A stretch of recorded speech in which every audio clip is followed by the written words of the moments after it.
Hey fishers, we've got a fair few reports. As you can imagine, with this weather being like it is, it's pretty darn good at the moment. There's a fair bit of activity everywhere. Hot spots at the moment, Hume Weir, lots of redfish, a lot of small ones, but great spot to take the kids if you want to get them a bit of a feed and also give them a bit of fun for the day.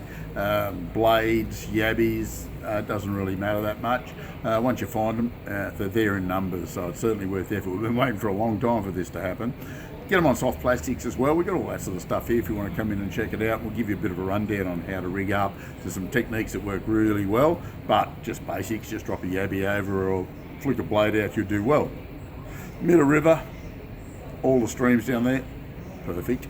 Dartmouth, getting some really good reports from Dart. Pretty consistent catches. Lead line seems to be the thing of the day at the moment. No matter where you go, we're chasing trout in the dams. Lead line's the answer. It seems to be covering the options better than anything else. We're getting some really good reports from the Bidgie here. A few yellows, as per normal. It's not a great yellow belly river at the moment, but I've noticed a lot of people starting to catch some really small ones. That's the first time in years I've seen a lot of small yellow belly getting caught. So that gives us hope for the future. A few good sized ones obviously, but plenty of cod. You've got to release until the 1st of December, which, geez, that's not far away. We're nearly there, not too far at all. Water's still pretty dirty. The lure fishing's a bit tough, but you will catch them on lures if you know what you're doing. Bait fishing, fantastic. The old chicken zit bait is unbeatable in the river, and at yellow belly do eat that as well. A little technique, into the 3 feet from the bank, paternoster rig, small hook, whether you be worms, shrimp, yabbies, chicken heads, doesn't matter. You will get a few yellows, I can assure you of that. Down below weirs and that seems to be pretty consistent and pretty good, so it's happening there.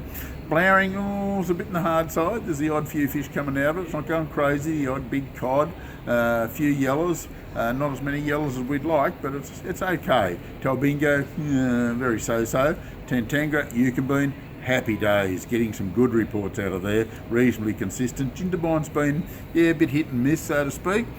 Getting good reports out of Wangler, and for some reason, bait fishing is still very good there. Lure fishing's okay, but bait fishing is definitely the way to go at Wangler.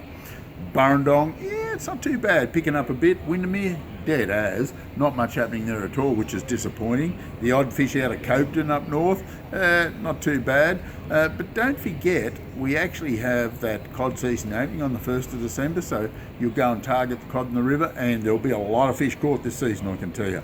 It is looking perfect, absolutely fantastic. Oh, by the way, Tumut River, pretty good, happy days. Fished it on Tuesday, got 6 nice rainbows out of it, just flicking lures around. Give the fly a bit of a miss this week, and I went up and chucked a few lures around. Little 100mm slim minnows and little 2-inch Lunker City grubsters, absolute little paddle tail, absolutely perfect. A couple of young blokes told me about it, and I sell the things, but I don't use them as much as I should. Got up there, flicked them around. I got hit after hit and landed some nice trout too. There was nothing over 40, but there was nothing under about 36, so they were all almost identical. Good rainbows, kept a couple for feed, had a ball. This is the Compleat Angler's Fishing Report for this week. I'll catch you next week.